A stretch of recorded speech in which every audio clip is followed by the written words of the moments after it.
भारत ने गिलगित बाल्टिस्तान को पाकिस्तान का 5वां प्रांत बताने की सुगबुगाहटों पर कड़ी प्रतिक्रिया दी है। विदेश मंत्रालय के प्रवक्ता ने गुरुवार को कहा कि जम्मू कश्मीर भारत का अभिन्न अंग है और रहेगा। इस स्थिति को बदलने की कोई भी कोशिश भारत को मंजूर नहीं होगी। दरअसल पाकिस्तान के एक मंत्री ने मीडिया से कहा था कि गिलगित बाल्टिस्तान को 5वां प्रांत बनाने की तैयारी चल रही है। विदेशी मामलों पर पाकिस्तानी सरकार के सलाहकार सरताज अजीज की अगुवाई में एक कमेटी ने इसकी सिफारिश की है। विदेश मंत्रालय के प्रवक्ता गोपाल बागले ने पाकिस्तान के आरोपों पर जवाब दिया। The position of the government is very well known. The entire state of Jammu and Kashmir is an integral part, has been an integral part and will be an integral part of India.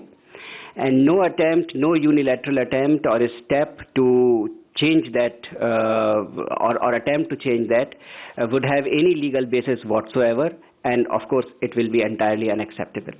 I would also say that any such a step will not be able to hide the illegality of the attempt and the illegality of Pakistan's occupation of parts of Jammu and Kashmir, which it must vacate forthwith. It will also not be able to hide the tremendous and very concerning human rights violations and the denial of freedom that have been going on in those parts under Pakistan's control for the last 70 years. Ajmer के बम विस्फोट मामले में स्वामी असीमानंद के बरी होने पर पाकिस्तान के विरोध को भी भारत ने खारिज कर दिया है। हाल में इस्लामाबाद में भारत के उप उच्चायुक्त के सामने पाक के अधिकारियों ने अपनी चिंता रखी। India completely rejects Pakistan's efforts and intention to meddle in our internal affairs, including in the judicial process within our country. We also totally reject the completely untenable link which is sought to be established by Pakistan with any other matter currently under purview of the Indian courts.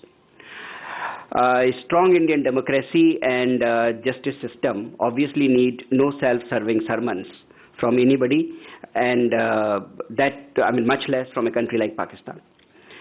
Pakistan would be well advised to refrain from interfering in internal affairs of India in any form, and not to resort to denial from the reality of terrorism emanating from its soil, which is affecting not only India but the entire neighborhood and beyond. It would do well also to take action to dismantle the infrastructure of terrorism in its own territory or the territory under its control, and bring to justice the masterminds who still continue to operate and enjoy the freedom in its own territory to commit, promote and support terrorism against Pakistan's neighbors. NMF News की report.